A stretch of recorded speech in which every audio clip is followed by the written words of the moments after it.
Okay, well, nobody wanted to buy it because it was so peculiar. I mean, it was 1 acre with about five dilapidated buildings on it, the seat of an old farm.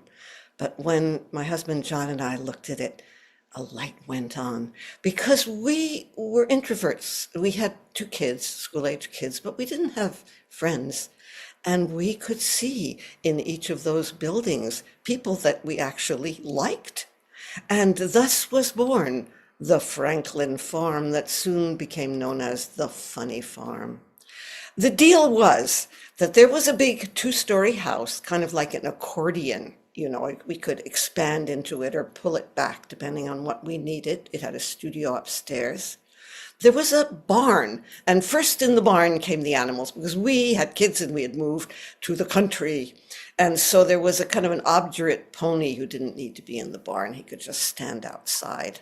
And there were chickens, eggs, yum, until they stopped laying and they went. And then there were goats. What were we thinking? I mean, they only wanted to eat omeline, which is expensive. And then their hooves started to grow and we didn't know how to deal with them. So the goats went. And it turned out there was a guy in our village, the larger village out there, not very big, who had been eyeing this barn. And he came up to us and he said, "Hey, I can fix that place up. It won't cost you a thing." Uh, 53 years later, he's still there. Now, in the schoolhouse, which had been rolled across the meadow because the guy we bought the farm from was a school board person, uh, moved our first family. And their actual names were Bob and Brenda, but they were hippies. We were hippies.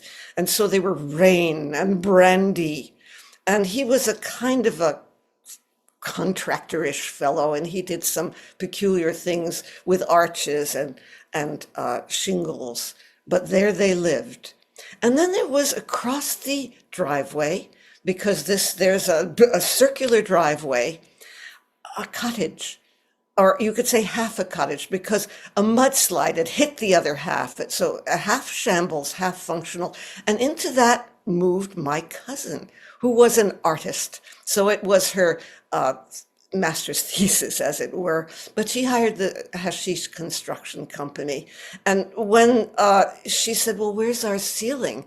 They said, "Well, you wanted a floor, you got the floor. You wanted the walls, you got the wall. You didn't say anything about the ceiling." Well, she did get the ceiling.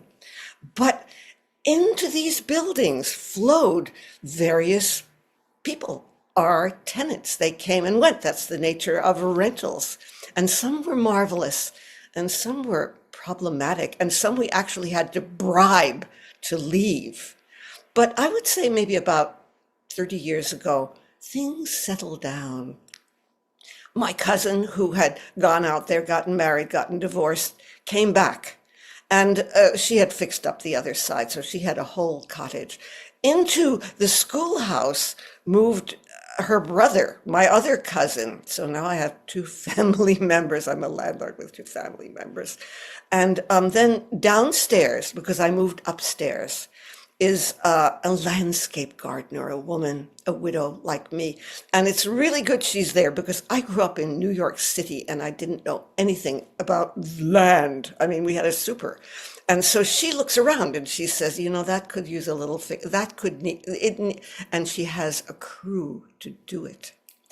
Thus, there we are, this odd bunch of folk. And, we don't necessarily get on that well with each other, but it's not a commune. Everyone has their own space. We share a washing machine, but we manage. We hold it together because it's a roof over our heads, a roof that's been re-roofed many times. And, we hope to have this shelter at the Franklin farm, at the Funny Farm, except we live in California. The tsunami might come, the earthquake might come, the forest fires might come.